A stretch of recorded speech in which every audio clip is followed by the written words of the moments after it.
home. Welcome to Sioux City. Welcome to Sioux Land.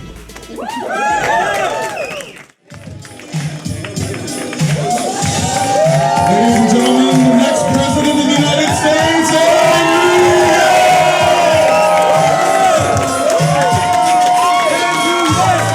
Hello, Sioux City! That's so much fun. Thank you, Al. Beat that man. I'm gonna beat that man. That's right. Thank you, Sioux City. It's so tremendous to be here with you. You all have the future of the country in your hands. That's why I love campaigning here in Iowa. And I say to folks all the time, this is one of the only places in the country where democracy still functions. Most of the rest of the country looks up and they see the government pipes clogged full of money, and they think they can do nothing about it. They are generally right. But you can do something about it. You must do something about it. I did the math. Do you know how many Californians each Iowan is worth? 1,000 each. That's right. You look around this room tonight, you don't see, what's the fire code? 120. You don't see 119. You see 119,000 Californians. That's like 3 football stadiums full of Californians. That's the power in this room tonight. You look around, you think, hey, just dozens of Iowans. No. Like, you all genuinely can turn the direction of our country on a dime. How many of you have seen me speak before? Give me a show of hands on that. Yeah, a lot of you. How many are you what you'd call gang curious, where you just showed up?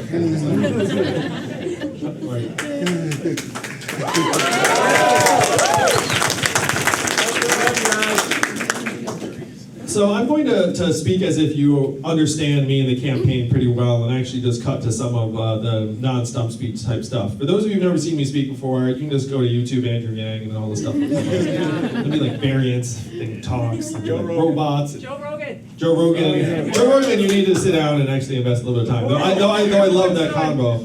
And Joe Rogan and Sam Harris are at least exploring, trying to put together some kind of presidential town hall, which I've already committed to. I'm like, just put me on that list. So there are different long-form interviews that I've done if you want to dig into the content of the campaign. But I'm going to talk to you about some other things that I think are equally central, which is really about me and how the heck I came to stand before you tonight on this table that must have been reinforced. Because I got up and I was like, I'm a grown man. Table. You know what this is? This is trust in your team. Andrew, I want you to step away. It's like a magic trick. Like a pro wrestling table. Or that's the opposite of pro wrestling tables. Anyway. So my parents immigrated to this country in the 60s from Taiwan. They did not know each other. They met at a school called UC Berkeley out west. It's in the Bay Area. My father was getting his PhD in physics. My mother was getting her undergrad and master's in math and statistics. And they tell me the story where my dad sort of wooed my mom and said, like, oh, if you marry me, you'll never have to wash test tubes again, because my mom washed test tubes in the lab as her job at school. And then she'd be like washing the dishes at home, being like, "You told me I'd never wash." So I was born in Schenectady, New York. I have an older brother, and we were really nerdy kids. Like, I actually thought everyone's dad had a PhD when I was growing up. Like, learned the hard way. I was like, "What's your dad's PhD?" And we're like, "This is what my dad's PhD is." What did I say wrong? I was very bookish. I read a lot of fantasy books and science fiction books, and also Native American biographies. Like, so these are some of the things I was absorbing as a little kid. Really shy. I was one of the only Asian kids in my school. And I'd skipped a grade, so I was like extra skinny, and my voice was extra high. I had braces, and they hadn't invented cool glasses yet, so I had like the really thick ones. That was a pretty good picture of like, young Andrew Yang in the 70s and 80s. And certainly I was the last person anyone would say, like, oh, this guy's going to run for president someday. That was not happening. And that was certainly not the conversation around the Yang household either. My parents were just like, look, do well in school, get a good job, try and have a good life for yourself. That's the American dream that my parents came here for. So I did my best. Went to college, studied economics, went to law school, got a law degree, and was an unhappy lawyer for 5 whole months. And thought, like, wow, this is a really negative job. At least the version of law I was practicing, my job was to think of the worst things that could happen and then write contracts about them. so I was like, why am I like thinking of these terrible things happening to these companies? And it was because these big companies had these big transactions that were worth millions and millions of dollars, so it made sense to pay some, up-and-coming lawyer some money to write contracts about terrible things. And I was like, well, this seems like a really bad way to spend my 20s. And so I thought, well, I should try and start a business. How many of you have started a business or organization or club or Facebook group? So if you have your hand up, you know 2 things. Number 1, it's a lot harder than anyone lets on. And number 2, when someone asks you how it's going, what do you say? Great. They're always going great. So my little business went great until it failed. I lost investors all their money. I still owed $100,000 in law school debt, which did not magically disappear when I stopped being a lawyer. My parents told people I was still a lawyer because they're Asian, and that made a lot more sense. And so that was a rough time too in my 20s, where I was like, I tried and failed. And one of the things I said in one of the debates was, if you want to know the secret to entrepreneurship, it is to tell everyone you know that you're going to do something. Because then you don't have a choice. And everyone will be like, hey, what about that thing you were doing? You're like, oh yeah, I'm doing that thing. So when you fail, everyone also knows you failed. Because you told everyone you know that you were starting this company, and then they know that it went kaput. So that was a very rough period for me. And I still had this law school debt hang over my head. I used to call it my mistress, because I was like writing a check to a phantom family in another town. I hope Sally Mae's having a good time in this town. So I was trying to figure out how the heck I could get better at building something, because building something was so hard. It had defeated me so thoroughly.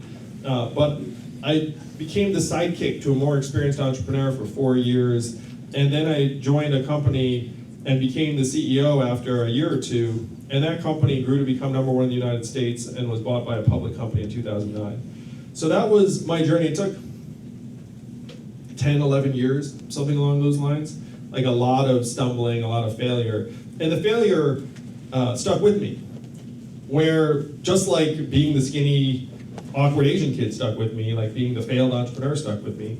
And it was 2009, and it was a rough time in a lot of the country because the financial crisis had just happened and people were losing their homes right and left. How many of you were here in this part of Iowa in 2009? And how was that period in Sioux City? Rough? Bad. If you were younger, then you don't really remember just how bad 10 years ago was, because you're just like a kid. But if you were an adult, it was a very bad time in a lot of the country. And I thought I had some insight as to why it was so bad, or why it had happened, really. It was that a lot of the kids I'd gone to Brown and Columbia with had gone to Wall Street, and some of them had actually created the exotic financial instruments and the derivatives that had crashed the economy. Because that's what some of like the wannabe whiz kids did. Someone went to the big banks and were like, ooh, I have this mortgage-backed security, isn't it great? And so I thought, what a train wreck, that this is what our energy has been going towards stuff that ultimately crashed the economy. And we had a choice then, Iowa, we had a choice between bailing out the banks and bailing out our people. And which do we choose? The banks. You all remember voting for that? No. No, none of us voted for that shit. Oh, really? So they asked us, they were like, hey, what do you think? People keep their homes or bail out Wall Street? And we were like, Wall Street, please? No, of course not. But that's what they did. They printed $4 trillion for the banks.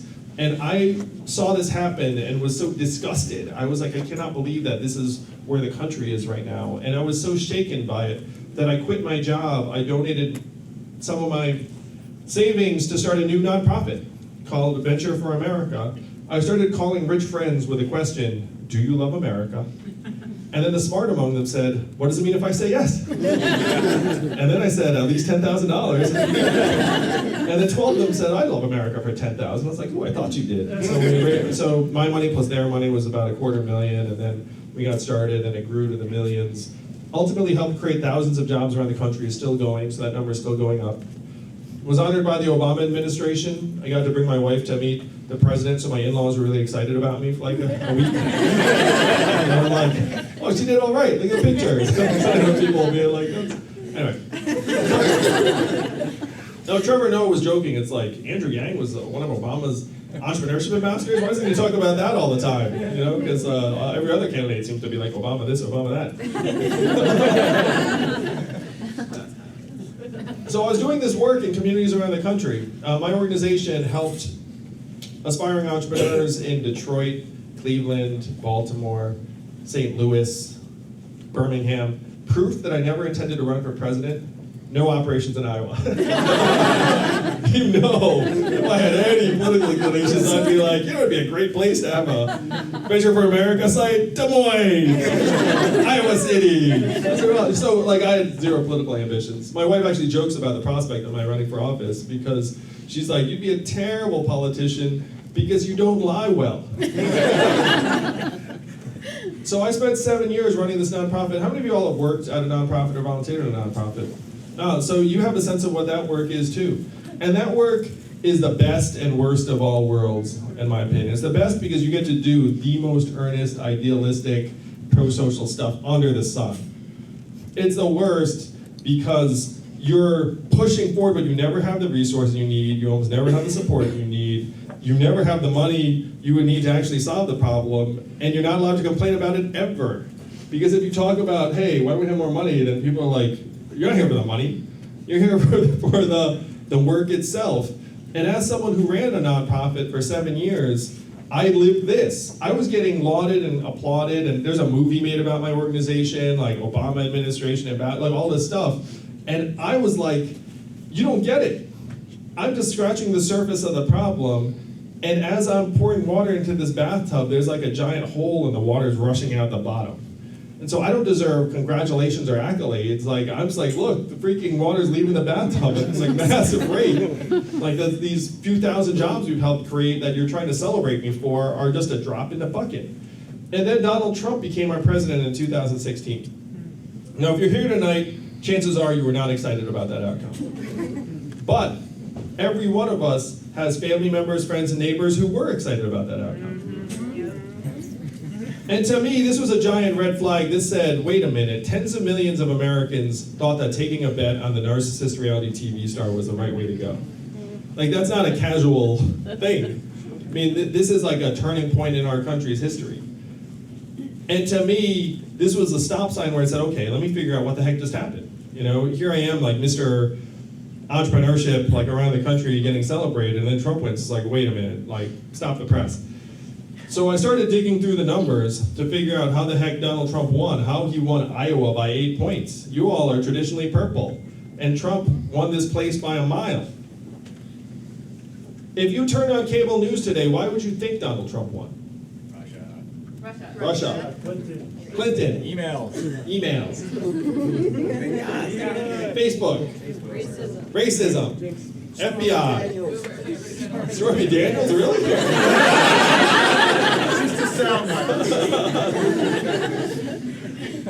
But I'm a numbers guy, and the numbers tell a very clear and distinct story. The reason why Donald Trump is our president today is that we automated away 4 million manufacturing jobs, including 40,000 right here in Iowa. And I've been to those towns where the factory closed. You know what happens after the factory closes? The shopping center is closed.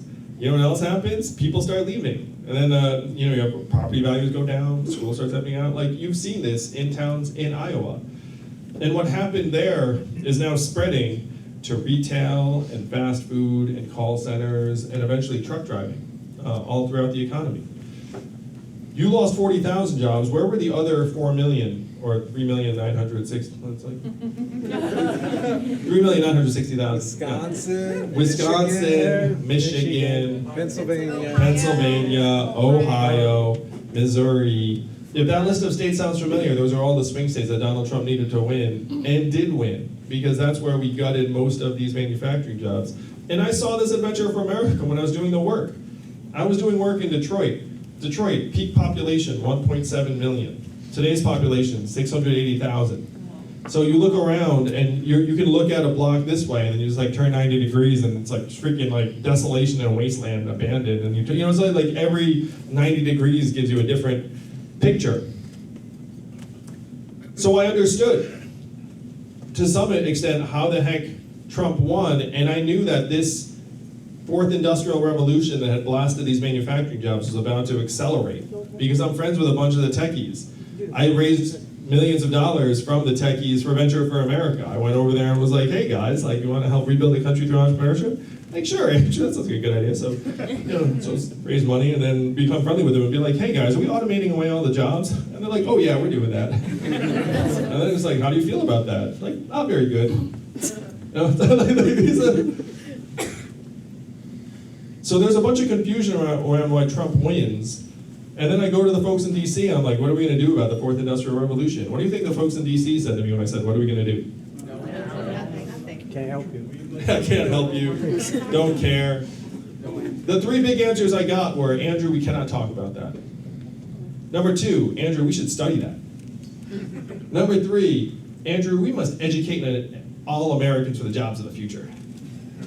And I said, well, that last one sounds pretty responsible, but I looked into the studies. Do you all want to guess how effective the government-funded retraining programs were for the manufacturing workers who lost their jobs? 15%. 0 to 15%. They were a total dud. And the same is true here in Iowa. It's not like all of the manufacturing workers who lost their jobs in Ottumwa and these other places. It's like, oh, it's cool. I got like retrained as no. We're not widgets. You know what I mean? We're like freaking human beings. And the human beings in question were generally middle-aged. They had some workplace ailments. And so when you dig into what happened to those manufacturing workers, half of them left the workforce and never worked again. And then of that group, half filed for disability. And you then saw surges in suicides and drug overdoses in those communities to unprecedented levels, to a point where America's life expectancy has declined for the last 3 years. First time in 100 years that's happened. Last time it happened, the Spanish flu of 1918. So when I said this to the folks in DC, they were like, well, don't know what to tell you. And so I went back to their lunch. Because it turns out what happens here in our communities has no relationship with what happens in DC anymore. The feedback mechanism is broken. They're there and they're just like parasites. They're going to get paid no matter what. And one of them even acknowledged this to me. It was wild. I was so glad I had someone with me in the office because you would think I was making this up. But he said to me, Andrew, no one here is going to do anything about this set of issues because Washington, D.C. is fundamentally not a town of leaders, it is a town of followers. And the only way we will do anything about it is if you were to create a wave in other parts of the country and bring that wave crashing down on our heads. And I heard this and I said, oh my gosh, this is like the only honest man in this town. That was very, very dark, obviously. But then I said, challenge accepted. I will be back with the wave. In Iowa, that was 2 years ago. And now here we are.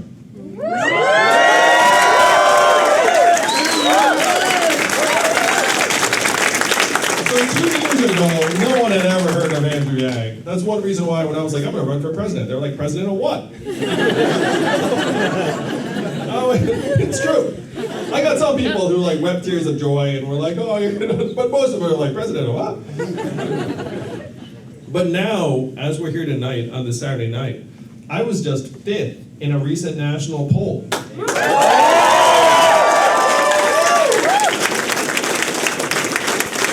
Our campaign has raised $10 million last quarter in increments of only $30 each. So my meetings are almost as cheap as Bernie's. It's a very cheap and wholesome gang to join. And if you leave, we don't really notice. Nothing really happens to you. It's true. But I'm happy to say no one really leaves the Yang Gang because it's so happy.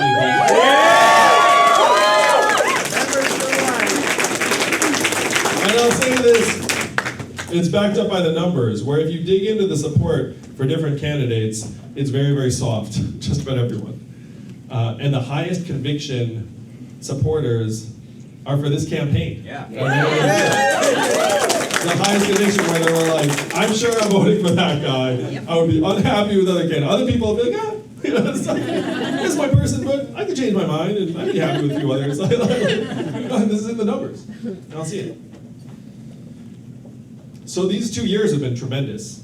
This is my 23rd time here in Iowa, and the energy has grown every single time. The crowds get bigger, the enthusiasm is higher, because you all sense that this is our chance to rewrite the rules of the 21st century economy to work for you all, to work for us, And I know the first time you heard there's an Asian man running for president who wants to give everyone $1,000 a month, you were like, what? That sounds like a gimmick, a joke, like, is that for real? That guy's never gonna get anywhere, blah, blah, blah. But it turns out that this is not my idea, it's not a new idea. Thomas Paine was for it at the founding of the country. Martin Luther King fought for it. I just sat with Martin Luther King's son in Atlanta right after the debate. And we were talking about his father's vision of a country that actually had a guaranteed minimum income for all Americans. And what blew me away was that when he was talking about Martin Luther King, he said, Dad said this, Dad said that. And I was like, Martin Luther King was your dad.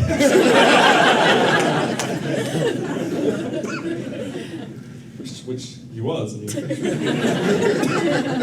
His name's literally Martin Luther King III. Oh, nice. Hey. Well, thank you. You're welcome.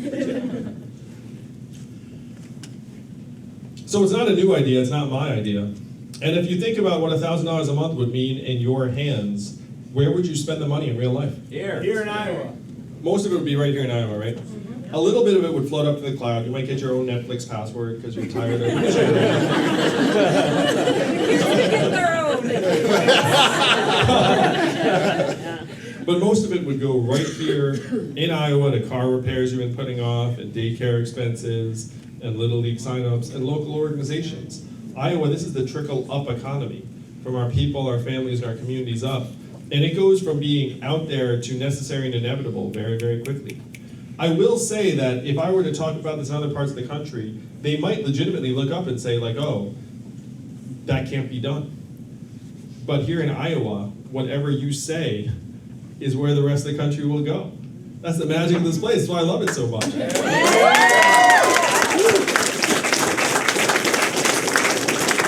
And this $1,000 a month goes into our hands. It makes us stronger, healthier, mentally healthier, less stressed out. It improves our relationships and decision making. Will improve our kids' graduation rates, health outcomes, you name it. And the great thing too is that the big guys win as well. One person who came out for a version of this plan is Jamie Dimon, the CEO of JP Morgan Chase. He said we should have a negative income tax in the United States, which is essentially an income floor.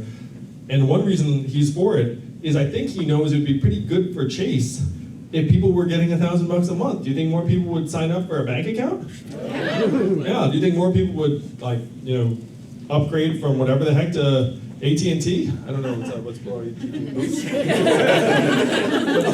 Metro PCS. Metro PCS. Not to make anyone feel self-conscious about your mobile plan. It's like, I'm very value conscious. I was like, what's the cheapest thing that still works? Again, Asian.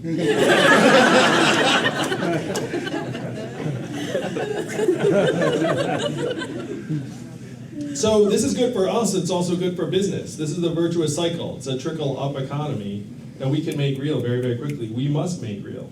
And you here in Iowa have seen the future more clearly than most. It started on your farms that got gobbled up by the big conglomerates and the work that was done by humans. What's it done by now? This freaking giant self-driving automated combine. Then it moved to your main streets. How many of you have seen stores closing here in Iowa? And why are the stores closing? Amazon's sucking up $20 billion in business every year. How much are they paying in taxes? 0! Yeah, that's the math. 20 billion out, 0 back. 30% of your stores and malls closed for good. Most common job in your communities, retail clerk. 39-year-old woman making between $9 and $10 an hour. What is her next move when the store closes? So it started on the farms and moved to Main Street. It's now in fast food restaurants. How many of you have seen a self-serve kiosk at a McDonald's or one of these restaurants? Yeah. Every location in the US by 2021. And they're going to go from the front of the house to the back of the house. They're working on the robot burger flippers and the rest of it. Soon it'll be on your highways. My friends in California are working on trucks that can drive themselves. How many of you all know a truck driver? Yeah, not a surprise. Most common job in 29 states, trucker. I'm going to take my crystal ball, check this out. I'm going to try and imagine who your friend, the truck driver, is. Average age 49, 94% men. Make $46,000 a year. Education, typically high school, 1 year of college. A lot of them are ex-military. Is that a pretty good description? Yeah, those are truckers. How are those truckers going to respond when there's a robot truck that never stops? Quite negatively. It's like, Only 13% of truckers are in a union, so 87% are in these small business arrangements. A lot of them took out personal loans to lease their own trucks. Imagine having your life savings tied up in a truck that you can drive up to 14 hours a day, and then there's a robot truck that never stops, and you're seeing your life savings get threatened. And you play that out over hundreds of thousands. This is where the rubber hits the road, Iowa. This is the true cause of what got Donald Trump elected. Because we've seen our economy slip away from us over the last number of days and years, and it's turned many people to a mindset of scarcity. When they look around and they say, it's not working, our government doesn't work for us, and a lot of those things are true. It's not working, and our government does not work for us. So they're casting about for some solution. Donald Trump got some of the problems right. He said he was going to make America great again, and what did Hillary Clinton say in response? America's already great. That was not the right answer. He said, these are the problems, and he was right. A lot of the problems are real. We have to acknowledge the depth and severity of the problems, but then we need real solutions that would actually improve your lives, improve the lives of your friends and families and neighbors. What were Donald Trump's solutions? He said he was going to build a wall. He was going to turn the clock back. He's going to bring the old jobs back. Sioux City, we have to do the opposite of these things. We have to turn the clock forward. You have to turn the clock forward. We have to accelerate our economy and society as quickly as possible. We have to evolve in the way we think about work and value, and I'm the ideal candidate for this job because the opposite of Donald Trump is an Asian man who likes math.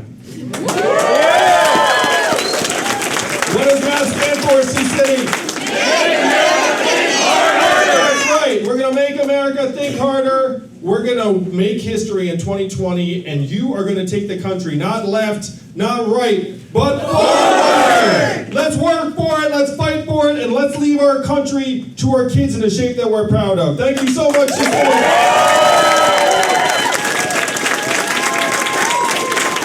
Thank you so much.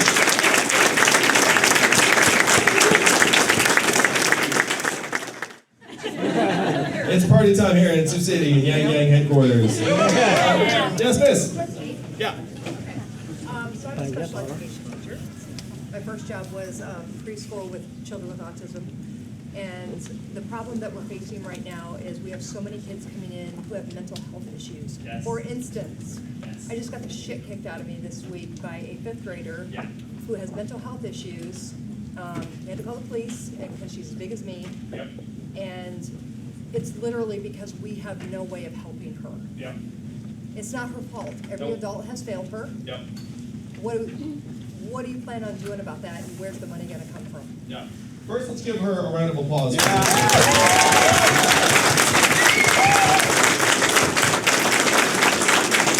I say this from the bottom of my heart because one of my boys is autistic and is in a special needs school. And it was a relief when we found out that he was autistic because there were so many struggles when he was, 1, 2, 3, and we were first-time parents. So we were like, is this normal? Is this normal? And then when we found out that he was autistic, I personally was like, oh my gosh, knowing that was a massive boost. But we've been through some of the same systems you're talking about, and our communities are completely underfunded and under-resourced to be able to address what's happening with our kids. And that's happening at many, many levels, particularly in special needs and autism, because the rate of autism and special needs has surged, has spiked. Trauma-based. And it's also trauma-based. Now this is going to be a long time coming because, we have schools around the country that are under-resourced and you can't just snap your fingers and change it overnight, but we have to move in that direction as quickly as possible. So here are a few things I'm going to say that would help a lot. The first big thing is that right now teachers are seen as costs, and what you said is we don't have the money, no one has the money, where does the money come from? And for localities, there's this rob Peter to pay Paul thing. It's what, you need another special ed teacher? It's I guess we'll have to cut over here, and then you end up in this tough, nasty situation. So step number one is we redefine our economic progress to focus on how our people are doing. And this sounds wonky, but it's profound. How are we measuring our society's progress right now? GDP, stock market prices, headline unemployment. Turn on any of the TV channels. I'll be like, oh, growth, recession, Dow Jones, blah, blah, blah. Those three measurements have virtually nothing to do with how we're doing as people anymore. Again, life expectancy declining, corporate profits up. Corporate profits have less and less relationship with our well-being. So what you do is you actually upgrade, update, and modernize GDP to be childhood success rates, mental health and freedom from substance abuse, clean air and clean water, health and life expectancy. And you say, look, GDP is a piece of the puzzle, but it has nothing to do with how we're doing. So then if you start measuring your progress and how your people are doing, you look at the work you're doing in the classroom and special needs teachers, and you see it as an investment, which it is. We all know a good teacher is worth his or her weight in gold by improved outcomes for our kids. The problem is that right now the teacher is framing everything as a cost, and then everyone's like, oh, we don't have the money for that. But if you start seeing that human capital as actually the measurement of progress, then you get another special needs teacher. You put another teacher in there. You pay teachers more is the other thing, because if teachers are worth their weight in gold, then we should be compensating you at a significantly higher level. Yeah. Sioux City actually pays pretty well, Oh, good. but it's the rural towns that really don't have any money. But it's the mental health piece that we just can't get connected to. Yeah, and part of this then becomes that mental health becomes health. If it's a core measurement, again, like you literally have measurements for what the mental health of your people are. And one of the things I'm so passionate about is that we have a mental health crisis in this country from top to bottom. Yeah. You know, certainly among the kids you are seeing before they get to school from day one, but it's true among college kids, it's true among teenagers, it's true among older people. Again, record high levels of suicides, deaths of despair, drug overdose, anxiety, stress, all at record highs. And so as soon as you start measuring these things as your barometer, then you say, wait a minute, these are going all the wrong direction. Like, we're in actually a deep mental health recession. We're in a human recession. We just have the wrong indicators. Who here has run a business or organization? At any point, imagine if you had the wrong measurements for that organization. How's it going to do over time? You're like, oh, it's doing great. And then meanwhile, things are falling. That's where the country is right now. So if you get the right measurements in place, then all of a sudden you see the problems on the ground in classrooms, in homes, among the autistic kids who aren't getting the services they need. And then at least after you identify the problems, then you can start putting resources to work. I will say too that $1,000 a month for every American adult will start to knit some of the homes back together, because 2/3 of our kids' educational outcomes occur from outside the school. And this is one thing we've done to teachers that I think is really unfair, where we said educate our kids, but you can only control 1/3 of the outcome. And you know that, but you can't just say, it's like, hey, I can control 1/3 of the outcome, so stop holding me like we're 100%. But you can only control 35%. So what's the other 65%? It's number of words read to the child when they're young, it's stress levels in the house, it's parental time spent with the child, it's type of neighborhood, type of home. You talk about the trauma too. A lot of these kids are showing up in school in no condition to learn. So if you want to give kids a real chance to learn and teachers a real chance to teach, you have to put money not just into the school, but also into the home and the family. And that's where the $1,000 a month would start to lay a foundation, help keep families together and strong in a way that will actually give these kids a real fighting chance.